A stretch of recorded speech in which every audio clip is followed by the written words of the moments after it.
Welcome to Bahuvu news. ముందుగా bulletin లోని headlines.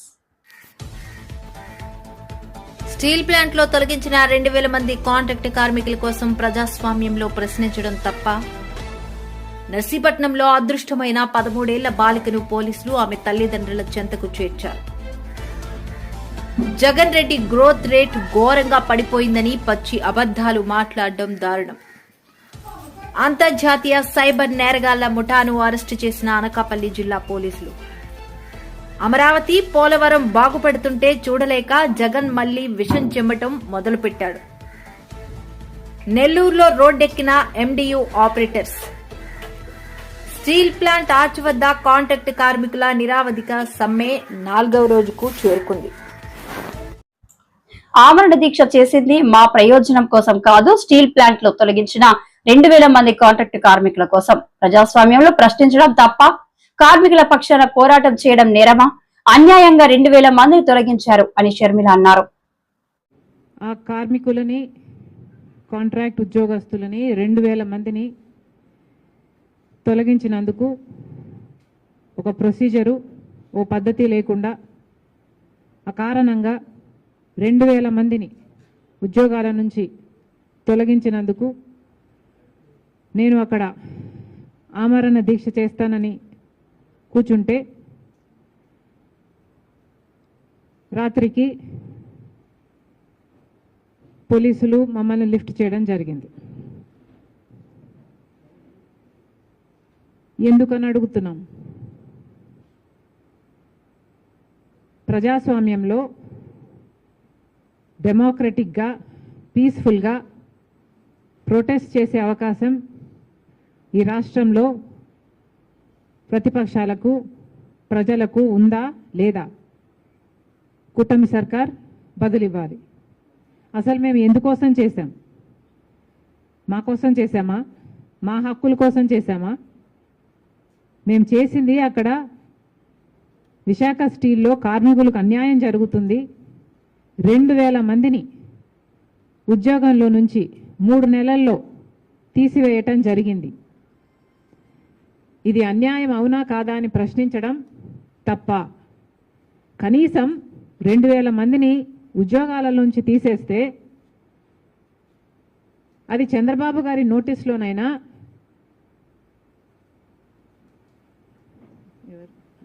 Pawan Kalyan గారి నోటీస్లోనైనా ఉందా లేదా?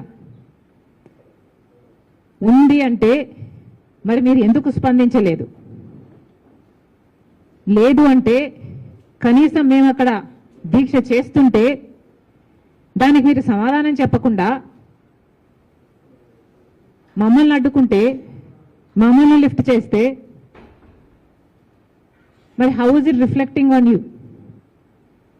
పాలకులు సమాధానం చెప్పాలని డిమాండ్ చేస్తున్నాం. 2000 మందినండి, 2000 మందిని తొలగించేశారు. ఇంకో 3000 మందిని తొలగించడానికి సిద్ధంగా ఉన్నారు. అంటే మేము 2000 మందికి ఈ దీక్ష చేయకపోయి ఉంటే ఆ 3000 మంది కూడా.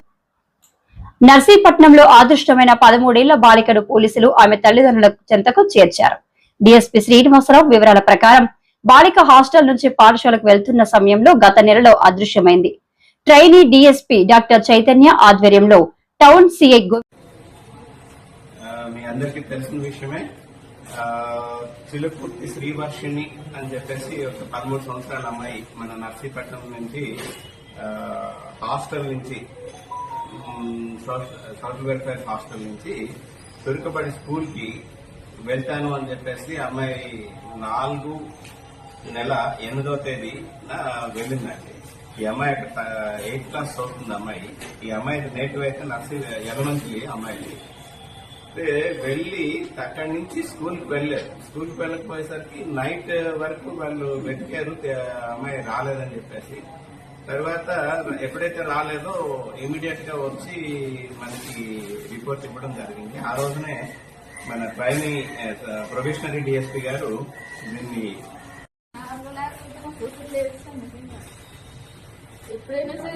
దేనికి చెప్తారమ్మా? దేనికైనా ఎందుకు చెప్తారు? నువ్వు బాగుండాలనే కదా చెప్తారు, నువ్వు మంచిగా ఉండాలనే కదా చెప్తారు, అంతేనా?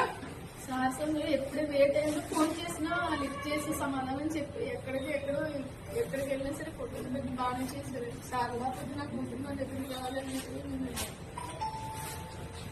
45 రోజుల నుంచి తిరుగుతూనే ఉన్నారండి. సార్ మొత్తం తిరుగుతున్నారండి. ఒక రోజు మీ అమ్మ ఎంత బాధపడిందో తెలుసా? Ministry of statistics and programme నివేదిక ప్రకారం ఏపీ 8.21% గ్రోత్ రేటుతో ఇండియాలో 2వ స్థానంలో ఉంది. 9.69% గ్రోత్ రేటుతో తమిళనాడు మొదటి స్థానంలో ఉంది. 11 నెలల్లో ఏపీ సాధించిన విజయం ఇది. జగన్ రెడ్డి గ్రోత్ రేటు ఘోరంగా పడిపోయిందని, పచ్చి అబద్దాలు మాట్లాడడం దారుణమని ఎమ్మెల్యే సోమిరెడ్డి అన్నారు. రాష్ట్రాన్ని వ్యవస్థలని సర్వనాశనం చేసినోడివి నువ్వు.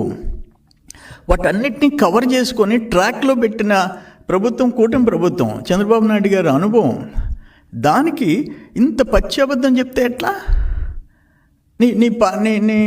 మీ వాళ్ళు కనీసం నీకు ఫీడ్బ్యాక్ ఇవ్వరా? లేకపోతే తెలిసి తప్పులు చెప్తున్నావా, అబద్ధాలు చెప్తున్నావా? అప్పుల గురించి మాట్లాడతాడు. ఆఖరికి తమరు మద్యపాన నిషేధం విధిస్తాను అని చెప్పి నమ్మించినోడివి నువ్వు. చెప్పి వాళ్ళ గొంతు కోసి 1000 మంది ప్రాణాలకు ముప్పు తెచ్చినోడివి. మా వాళ్ళు ఇన్ని సంవత్సరాలు తాగుతారని చెప్పి మరో 10-15 సంవత్సరాలు తాగుతారని తాకట్టు పెట్టినోడివి. మద్యపాన నిషేధం అని చెప్పి ఇంకా 10 ఏళ్ళు తాగుతారు అని ఆ అప్పులు ఎవరు కడుతున్నారు? ఆ మద్యం తాకట్టు పెట్టిన లిక్కర్ మీద, తాకట్టు పెట్టిన అప్పుల మీద వడ్డీ ఎవరు కడుతున్నారు? నువ్వు 3 లక్షల చిల్లర 60,000 కోట్లు అన్నారు. ఓకే, అది కరెక్టే అనుకుంటాం. దానికి వడ్డీ ఎవరు కడతారు? ఈ ప్రభుత్వం కదా కట్టేది. ఇంచుమించు 40,000 చిల్లర కోట్లు వడ్డీ కట్టాలిగా. ఎవరు బాధ్యులు వీటన్నిటికీ? అక్కడన ఆయన చెప్పటం, ఒక మాట చెప్పాడు, పరిశ్రమలు రావటం తమరికి ఇష్టంలే. ఇప్పుడు ఒక్క SIBP మీటింగ్ 6 సార్లు జరిగింది. ఇండస్ట్రియల్ ప్రమోషన్ బోర్డ్ మీటింగ్ 4,95,000 కోట్ల పెట్టుబడులు, 4,55,000 మందికి ఉద్యోగాలు. SIBPలో అప్రూవ్ అయింది. ఓవరాల్గా 6 లక్షల చిల్లర కోట్లు మనకి పెట్టుబడులు వస్తున్నాయి. దాంట్లో రాయలసీమలో 3,19,000 కోట్లకి. అంతర్జాతీయ సైబర్ నేరగాళ్ల ముఠాను అరెస్టు చేసిన అనకాపల్లి జిల్లా పోలీసులు. జిల్లా ఎస్పీ శ్రీ తుహిన్ సిన్హా IPS ఛేదించారు. అమెరికా పౌరులను లక్ష్యంగా చేసుకుని ప్రధానంగా అమెజాన్ కస్టమర్ సపోర్ట్ గా పూజించడం ద్వారా మోసాలకు పాల్పడుతున్న ఈ ముఠా అభివృద్ధిశీల టెక్నాలజీని ఉపయోగించి మానసిక వంచనలకు పాల్పడుతూ భారీగా డబ్బు దోచుకుంది. మొత్తం 33 మందిని ఘటనా స్థలంలో అరెస్ట్ చేసి న్యాయస్థానంలో హాజరుపరిచారు. అచ్యుతాపురంలోని 3 ముఖ్య కేంద్రాల్లో ఒకేసారి ఆకస్మిక దాడులు జరిగాయి. అనేక కంప్యూటర్లు, నెట్వర్క్ పరికరాలు, డిజిటల్ సదుపాయాలు, 3 లక్షల రూపాయల నగదు స్వాధీనం. Okay. Good evening to everybody. Thank you all for coming. ఈరోజు ఒక major illegal cyber fraud syndicate bust చేయడం జరిగింది in Achyutapuram police station limits of Anakapalli district. ఇది ఒక fake call centre, cyber fraud సంబంధించి call centre Achyutapuram police station నుంచి కొంతమంది operate last 2 years నుంచి చేసుకుంటున్నారు. వాళ్ళు ముఖ్యంగా US సిటిజన్స్ని టార్గెట్ చేసుకుంటున్నారు. The value of this fraud as per initial estimation is somewhere between 15 to 20 crores per month. దీనికి సంబంధించి నిన్న మనకి ఇన్ఫర్మేషన్ వచ్చింది. దాని మీద FIR రిజిస్టర్ చేసిన తర్వాత మన అనకాపల్లి డిస్ట్రిక్ట్ పోలీస్ టీమ్ ఈ Pavan residency in Anakapalli district raid చేయడం జరిగింది. In that raid we got a total of 33 persons were arrested. ఇందులో 2 మెయిన్ మేనేజర్స్ని కూడా, 4 ఫ్లోర్ మేనేజర్స్ని కూడా అరెస్ట్ చేయడం జరిగింది. 1 person is from Mumbai in Maharashtra and 2nd person is from Rajasthan. వాళ్ళ confession మీద మనకి మొత్తం మోడస్ ఆపరెండి బయటకి వచ్చింది. In this, they have a very systematic and organized hierarchical structure level 1 dialers, and mostly people from northeastern states, especially Assam, Meghalaya, Tripura, అక్కడ నుంచి recruit చేసి వాళ్ళు కాల్ సెంటర్ డైలర్స్గానే పని చేసుకుంటారు. Their main job is to call unsuspecting US citizens impersonating as Amazon fraud department. వాళ్ళు first call చేసి అది చెప్తారు that some unauthorised transaction has taken place from your Amazon account. $1,400, $1,500కి అన్ఆథరైజ్డ్ తన హయాంలో విధ్వంసానికి గురైన అమరావతి పోలవరం బాగుపడుతుంటే చూడలేక జగన్ మళ్లీ విషం చిమ్మట మొదలుపెట్టాడు అని టీడీపీ నేత నక్క ఆనంద్ బాబు అన్నారు. తన హయాంలో విధ్వంసానికి గురైనటువంటి అమరావతి పోలవరం ఇవాళ మళ్ళా రీకన్స్ట్రక్షన్ చేసుకుంటా ఉన్నాం. వాటి గురించి మళ్ళా విషయం చిమ్ముతా ఉన్నాడు. 72% పూర్తయినటువంటి పోలవరం 1% కూడా ముందుకు పోనివ్వకుండా కట్టిన డయాఫ్రమ్ వాళ్ళు కూడా పూర్తిగా కొట్టుకుపోవడానికి కారణమైనటువంటి ప్రభుత్వం 5 ఏళ్లలో నాశనం చేశాడు. ముందుకు తీసుకెళ్లకుండా ఆ డయాఫ్రమ్ వాళ్ళని మళ్ళా నిర్మాణం చేసుకోవాల్సిన పరిస్థితి మళ్ళా 700-800 కోట్ల రూపాయలు ఇప్పుడు చంద్రబాబు నాయుడు గారి హయాంలో మళ్ళీ దాని మీద ఖర్చు పెట్టబోతా ఉన్నాం. మళ్ళీ పోలవరం నిర్మాణం మళ్ళా ఎక్కడైతే ఆగిందో అక్కడి నుంచి ముందుకు తీసుకెళ్తా ఉన్నారు. అమరావతి క్యాపిటల్ సిటీకి ఆ రోజున అసెంబ్లీ సాక్షిగా ఒప్పుకొని అడ్డం తిరిగి 3 ముక్కలాడాడి అమరావతి విచ్ఛిన్నానికి కారణమైతే ఈ రోజున మళ్ళా రీకన్స్ట్రక్షన్కి మళ్ళా చంద్రబాబు నాయుడు గారి నాయకత్వంలో మళ్ళీ పునాదులు వేసుకున్నటువంటి పరిస్థితి. మళ్ళీ విషయం చెమ్మటం మొదలుపెట్టాడు ఈ 2 అంశాల మీద ఈరోజు ప్రెస్ మీట్లో కూడా. ఈరోజు మైనింగ్ గురించి మాట్లాడతాడు. సిగ్గుండాలి మైనింగ్ గురించి మాట్లాడడానికి. మైనింగ్ పాపాలకు మొత్తం ఆద్యుడు నువ్వే. మీ తండ్రి ఉన్నప్పటి నుంచి వేసావు. ఓబులాపురం మైనింగ్ దగ్గర నుంచి ఇవాళ మీ అన్నయ్య జనార్దన్ రెడ్డి జైల్లో ఉన్నాడు. దానిలో కూడా నీ పాపం ఉంది. అక్కడి నుంచి చూస్తే నీ అధికారంలోకి వచ్చినాక ఏ విధంగా ఈ రాష్ట్రంలో కొండలు, గుట్టలు, ఇసుక, గ్రానైట్, సహజ వనరులన్నీ ఏ విధంగా దోచావో ప్రజలకు తెలుసు. నాశనం చేసి వదిలిపెట్టావు ఈ రాష్ట్రాన్ని. ఇంకా సిగ్గు లేకుండా మాట్లాడుతూ ఉన్నాడు ఈరోజు ప్రెస్ మీట్లో. నెల్లూరులో రోడ్డెక్కిన ఎండియు ఆపరేటర్స్ మాట్లాడుతూ ప్రభుత్వం తన నిర్ణయాన్ని వెనక్కి తీసుకోవాలని డిమాండ్ చేశారు. కరోనా సమయంలో తమ ప్రాణాలని సైతం పెట్టి ప్రజలకు రేషన్ అందించామని వాపోయారు.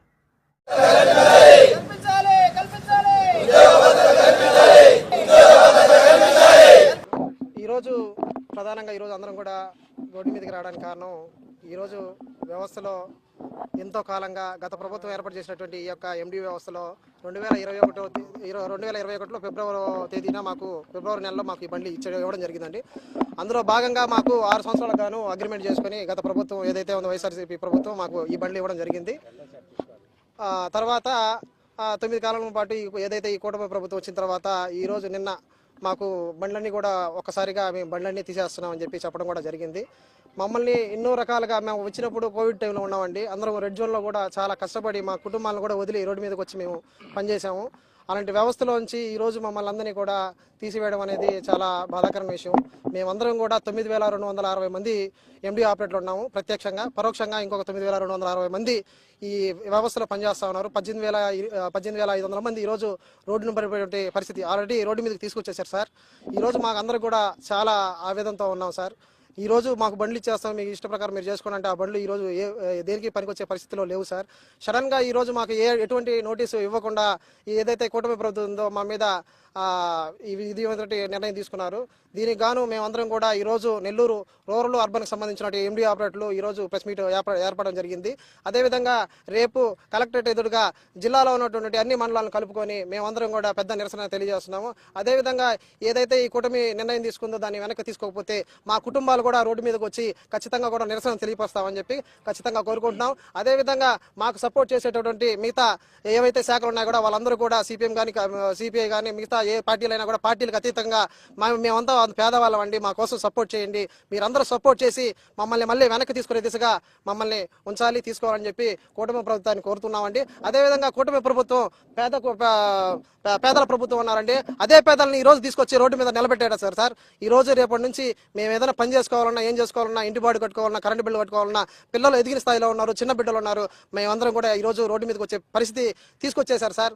మా అందరూ కూడా మీరందరూ కూడా అదేవిధంగా మీరందరూ మాకు సహాయం చేయాలి. అదేవిధంగా ఈ రోజు రేషన్ వ్యవస్థలు ఏదైతే అందరూ హ్యాపీగా ఈ రోజు తీసుకున్నటువంటి సందర్భాలు ఎన్నో ఉన్నాయి సార్. అదేవిధంగా గత సంవత్సర కాలంలో విజయవాడలో వరదలు వస్తే కనీసం అంటే 1200 బండ్లు ఆ రోజు వ్యవస్థలో పనిచేశాం సార్ రేయింబావులు. దానికి కృతజ్ఞతగా భావంగా మాకు టీడీపీ ప్రభుత్వం అనేది మా మెళ్ళలో ఒక దొంగ అని ఒక ముద్ర వేసి ఈ రోజు మమ్మల్ని అందరూ కూడా బయటికి పంపించడం జరిగింది సార్. దీనిలో మేమందరం కూడా చాలా ఆవేదన చేస్తున్నాం సార్. కల్పించాలి కల్పించాలి కల్పించాలి కల్పించాలి ఏదైతే ఉందో కూటమి ప్రభుత్వం ఈ బండ్లు మీకు ఇచ్చేస్తానని చెప్తున్నారు. వాస్తవానికి మాకు ఎంఎస్సీ ముద్రా లోన్ల కింద ఈ బండ్లు ఇవ్వడం జరిగింది సార్. దీనిలో భాగంగా ప్రతి నెల మాకు 21,000 జీతం అంటున్నారు. దాంట్లో 3,000 రూపాయలు మా జీతం నుంచి కట్ అవుతుంది. అదే ప్రభుత్వం నుంచి, కార్పొరేషన్ నుంచి, బడుగు బలహీన వర్గాల నుంచి వివిధ కార్పొరేషన్ల ద్వారా కూడా మాకు మిగతా డబ్బులు ఏదైతే ఉందో 5,000 చిల్లర మొత్తం గాను 8,800 రూపాయలు ప్రతి నెల ఈఎంఐ కింద కట్ అవుతుంది. కానీ ఈ ప్రభుత్వం ఏదైతే ఉందో ఇంకా మాకు 18 నెలల సమయం ఉండగానే రాత్రికే తీసుకున్నట్టు నిర్ణయం గుంపుల గోవింద విధంగా తీసుకొని మమ్మల్ని కూడా మా బతుకులన్నింటిని కూడా చీకట్లో నెట్టేయడం జరిగిందండి. ఖచ్చితంగా కూడా ఈ బండ్లని ఈ రోజు ఇచ్చినా కూడా ఇవన్నీ క్యాంటీన్ వెహికల్స్ కింద ఉన్నాయండి. ఈ రోజు మేము బండ్లు ఇచ్చినా కూడా రేపు బయట తిప్పుకునే దానికి కూడా లేని పరిస్థితి అండి. బయటికి రాగానే కూడా దీనికి మళ్ళీ మార్పులు చేర్పులు తీసుకోవాలి. కనీసం ఒక 50,000 రూపాయల దాకా మళ్ళీ బండి ఖర్చు పెట్టుకుని మళ్ళీ ట్రాన్స్పోర్ట్ వెహికల్స్ గా దీన్ని మార్చుకునే విధి ఉంటుంది. కాబట్టి మా అందరూ కూడా మాకు ఖచ్చితంగా కూడా మాకు ఈ వ్యవస్థలో మళ్ళీ తిరిగి మమ్మల్ని అందరినీ తీసుకొని మమ్మల్ని అందరినీ మళ్ళీ ప్రజా పంపిణీ వ్యవస్థలో ప్రజలకి ప్రభుత్వానికి వారధిగా పనిచేసే విధంగా మమ్మల్ని అందరినీ తీసుకోవాలని పత్రికా విలేకరుల సమక్షంలో అందరికీ ధన్యవాదాలు చెప్పుకుంటున్నాం సార్. సీఎం గారు అందరూ చేతులు జోడించండి. అయ్యా మేమందరం పేదవాళ్ళం సార్, మాకు వృత్తిని కల్పించి మమ్మల్ని అందరినీ కూడా మీ యొక్క ప్రభుత్వంలో భాగస్వాములు చేసుకొని అందరినీ ముందుకు నడిపించాల్సిందిగా కోరుకుంటాను. నా పేరు మాసార విశ్వనాథ్ సార్. నేను ఏపీ ఎండియూ స్టేట్ సెక్రటరీగా ఉన్నానండి. ఇది ప్రతి ఒక్కరు కూడా తెలుసుకొని ఈ రోజు రేపు మాత్రం ఖచ్చితంగా స్టీల్ ప్లాంట్ ఆర్చ్ వద్ద కాంట్రాక్టు కార్మికుల నిరవధిక సమ్మె 4వ రోజుకు చేరుకుంది. శుక్రవారం నుంచి ప్రతిరోజు 12 గంటల రిలే నిరాహార దీక్షలు చేపట్టనున్నారు. తొలగించిన కాంట్రాక్టు కార్మికులను విధుల్లోకి తీసుకునేంత వరకు దీక్షలు కొనసాగిస్తామని ప్రజా సంఘాలు జేఏసీ చైర్మన్ జగ్గునాయుడు పేర్కొన్నారు. తొలగించిన 3,000 మంది కాంట్రాక్ట్ కార్మికులను వెంటనే విధుల్లోకి తీసుకోవాలని కార్మికులు పోరాడి సాధించుకున్నటువంటి హక్కుల్ని పరీక్షించుకోవాలని డిమాండ్ చేస్తూ గత 4 రోజులుగా విశాఖ ఉక్కు అఖిలపక్ష కాంట్రాక్ట్ కార్మిక సంఘాల ఆధ్వర్యంలో మీరు చేస్తున్నటువంటి ఈ సమ్మె నేటికి 4 రోజులైంది. గత 4 రోజులుగా మీరు చేస్తున్న సమ్మె రోజు రోజుకి అత్యంత తీవ్రంగా జరుగుతూ ఉంది. ఇంతవరకు ఈ సమ్మెలో భాగస్వామ్యమైనటువంటి ప్రతి కార్మికుడికి, కార్మికురానికి విశాఖ జిల్లా అఖిలపక్ష కార్మిక సంఘాలు, ప్రజా సంఘాలు చేసిన తరఫున హృదయపూర్వకంగా అభినందనలు తెలియజేస్తున్నాం. అదేవిధంగా ఈ సమ్మెను మరింత ఉధృతం చేయడం కోసం నిన్న కాంట్రాక్ట్ కార్మిక సంఘాల జేఏసీ నాయకులు కూర్చున్నారు. కాంట్రాక్ట్ కార్మిక సంఘాల నాయకులతో ఈ రోజు నుండి 12 గంటల సేపు, ఉదయం 8 గంటల నుంచి రాత్రి 8 గంటల వరకు 12 గంటల సేపు ప్రతిరోజు రిలే నిరాహార దీక్షలు చేయాలని చెప్పి నిర్ణయం తీసుకున్నారు. దానిలో భాగంగా ఈరోజు సోమరాజు గారు, నెంబరమ్మ గారు, అప్పారావు గారు, భాస్కరరావు గారు, ఏఐటీసీ, సిఐటియు, హెచ్ఎంఎస్, ఐఐటి సంఘాల నుంచి ఈరోజు దీక్షలో కూర్చున్నారు. వీరందరికీ విశాఖ జిల్లా అఖిలపక్ష కార్మిక సంఘాల తరఫున, ప్రజా సంఘాల జేఏసీ తరఫున హృదయపూర్వకంగా అభినందనలు తెలియజేస్తా ఉన్నాం. ఖచ్చితంగా మీ దీక్షలు, ఉక్కు కాంట్రాక్ట్ కార్మికుల పోరాటం వృధా కాదు. ఖచ్చితంగా మన విజయం సాధిస్తాం. మన విజయాన్ని ఏ శక్తి ఆపలేదని చెప్పని ఈ సందర్భంగా మీకు చెప్పదలుచుకున్నాం. యాజమాన్య ప్రభుత్వం అనుకుంది వీళ్ళు ఒకరోజు చేస్తారు సమ్మె, 2వ రోజు అందరూ డ్యూటీ పోతారని చెప్పని. కానీ యాజమాన్య అంచనాలు, ప్రభుత్వ అంచనాలు, అధికారుల అంచనాలు, స్టీల్ ప్లాంట్ యాజమాన్యాల అంచనాలను తలకిందులు చేస్తూ 1 రోజు కాదు, 2 రోజులు కాదు, 3 రోజులు కాదు, 4 రోజులుగా అత్యంత తీవ్రంగా సమ్మె చేస్తున్నాం. కాబట్టి స్టీల్ ప్లాంట్ కాంట్రాక్ట్ కార్మికులకి చేతులు పడుతూ ఉన్నాం. అంతేకాదు మిత్రులారా, నిన్న మనం సమీక్ష నిర్వహించాం. అందులో తేలుతుంది మొత్తం స్టీల్ ప్లాంట్ లో ఉత్పత్తికి తీవ్ర అంతరాయం కలుగుతా ఉంది. కీలకమైనటువంటి డిపార్ట్మెంట్ లో సమ్మె చేపట్టుగా జరుగుతూ ఉంది. ఇప్పుడు మనకంటే సమాచారం ప్రకారంగా స్టీల్ ప్లాంట్ ఎస్ఎంఎస్ లో కూడా ఉత్పత్తికి ఆటంకంగా అక్కడ సమ్మె జరుగుతూ ఉందని చెప్పని. కాబట్టి యాజమాన్యానికి అంచనాలు తలకిందులు చేస్తూ కాంట్రాక్ట్ కార్మికులు పట్టుదలగా సమ్మె నిర్వహిస్తున్నారు. కాబట్టి ఖచ్చితంగా మనం అవుతామని చెప్పని ఈ సందర్భంగా మరోసారి మీద దృష్టికి తీసుకొస్తున్నాం. అయితే యాజమాన్యం ప్లాంట్లు ప్రమాదాలు జరిగినా, ఉత్పత్తి నష్టం జరిగినా సమ్మె కోసం సమ్మె పరిష్కారం చేయడం బదులు ఈరోజు సమ్మెను విచ్ఛేదం చేయడం కోసం ఈరోజు కుయుక్తులు పంచుతా ఉంది. కేంద్ర ప్రభుత్వ ఆదేశాలతో ప్లాంట్ ఏమైనా పర్వాలేదు, సమ్మెను మాత్రం విచ్ఛేదం చేయాలి. ఇది వాళ్ళ స్వతంత్రాలుగా కనిపిస్తా ఉంది. దానిలో భాగంగానే కాంట్రాక్టుల ద్వారా కార్మికులు బెదిరింపులు ఎక్కడ వస్తున్నారు, మెసేజ్లు పెడుతూ ఉన్నారు. మీ విధుల్లోకి రాకపోతే మిమ్మల్ని ఉద్యోగాలు తీసేస్తాం, వేరే జాయిన్ చేసుకుంటామని చెప్తున్నారు.